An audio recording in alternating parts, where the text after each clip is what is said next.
Nangalap ng lagda ang ilang estudyante ng PUP sa Santa Mesa, Maynila para ipanawagan ang tuluyang pagbuwag sa ROTC. Kasunod ito ng paglanta ng isang first-year college student na sinaktan umano ng dalawang opisyal ng ROTC sa kanilang universidad. At kaugnay po ng balitang yan, kasama natin sa studio si Sheena. Hindi niya tunay na pangalan, siya po ang nagrereklamo ng pananakit. Good morning sa iyo, Sheena. Good morning din po. Nasa tabi ko naman si Atty. Merito Fernandez, University Board Secretary po ng PUP. Attorney, welcome po sa unang balita, sa unang hirit. Unahin ko lang po tanongin po si Sheena, no? Nangyari ito sa kalagitnaan ng Enero. Opo. At ang incident ito, so kamusta ka na? Physically, nandiyan pa ba yung mga pasa? May marka pa? Pasa po, wala na. Pero po yung sakit po ng binti ko. Nandun pa yung sakit? Opo. Ano bang sabi ng doktor? Wala pa po siya inaano. Kasi Wala pa. Pero nagpatingin ka, may medical records naman may yan. medical bill po. May binigay siyang parang first aid sa'yo? Opo. Pain reliever o paano? Ang warm compress po. Okay, warm compress lang. Okay. Ano bang dinulot ng mga pasa na yan na pinapakita natin ngayon? Saan galing yan? Yan po sa pagpalo sa akin sa wooden rifle po. Anong ginamit? Ang wooden rifle po. Yung rifle, Opo. yung kahoy, ano, Kahoy di ba? Okay, bakit ka hinampas nung dalawang ROTC officer? Kasi po, hindi po ako pinayagan ng magulang ko na pumunta po sa briefing night. Oo. Bali, pulang parusa daw po. Yung di ko daw po pagpunta sa briefing night, yun po yung magiging punishment ko po. Yung hindi pagpunta sa Opo, briefing opo. Yung night. pagpalo. Ano ba yung briefing night? Kasi may tatlong phases po yun. Yung briefing, inspection, tsaka po yung parang demerits po yun. Oh, Yun demerit. po yung matatanggap nyo sa mga bawas-bawas po. So yung paghampas ng wooden rifle, parusa yun. Opo. Parusa po yun. Oo. So, wala bang umawat na ibang ROTC Wala po officer? kasi nasa loob lang po kami ng kwarto noon. Hindi ka po makakalabas kaagad. Nakakulong ka lang po doon. Pero di ba may mga patakaran ng ROTC? Mga Meron po. demerits at anong parusa? Kasama ba yung paghampas ng wooden Bali, rifle? wala po. Wala Wala doon. po dapat yun. Hindi ka ba, nung ginagawa na sa yun, hindi ka nakapag-reklamo para pigilan sila? Natrauma po kasi ako ng mga oras na yun. Kaya hindi ko po agad nasabi sa magulang ko. Pero mag-isa ka lang Dalawa po kami nun. na hinampas ng wooden Opo. rifle? O asan yung isa? Hindi po nagpaparamdam. Pero nakikita mo pa siya? Hindi na po. Hindi na rin? Hindi na pumapasok? Hindi, wala na po akong balita. So anong una mong ginawa? Sino una mong nilapitan nung nakita mo na yung mga pasamo? Bali, sa dinibdib ko lang po muna, hindi ko po muna sinabi kasi sobrang takot po. So tinago mo muna? Tinago ko po muna. Next day po, tsaka ko na po sinabi na, yun nga po, may nangyari po sa akin. Saka nagsumbong sa pamunuan ng Apo, sa PUP na po. PUP na rin. So emotionally, kamusta ka, Sheena? Nararamdaman ko po yung hirap po nung pinadanas ko po ngayon. Bakit? Kasi po, ngayon po, sa trauma pa rin po ako.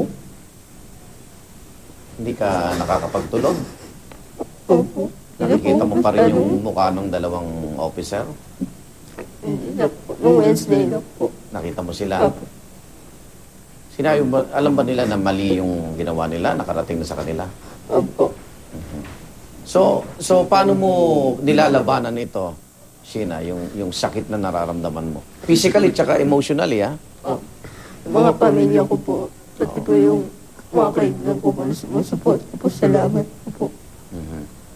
O, sige, tanungin muna natin si attorney para huwag ka munang umiyak dyan, ha?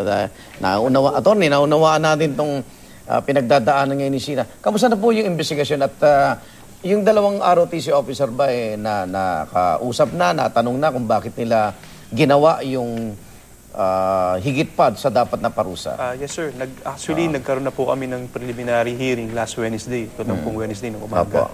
At yung buong parehas na partido po ay humarap sa hearing kasama kanilang mga magulang. Okay. Ngayon, tinawag po natin yung hearing na yun. Unang-una, sinubukan po natin kung pwedeng maayos ang kaso. Oo. Pero sad to say... Paano maayos? Isettle po. Okay. Kasi yan po ang policy ng universidad as much as possible po. Pero may mga kaakibat naman parusa pa rin Yes, sir. yan, ano? Yes, sir. Okay. Opo. Ngayon, nagharap po ang buong parehas sa partido. Sa party po ng complainant, talagang desidido po silang i-pursue yung kaso. Anong dahilan naman ng dalawang Paki-share naman po yung Sir, depensa sa actually, sarili nila. Ang depensa po nila, dinilay lang po nila that there was any physical contact. So, Na hindi nila sinaktan si, Yes, si sir. Sheena? Opo.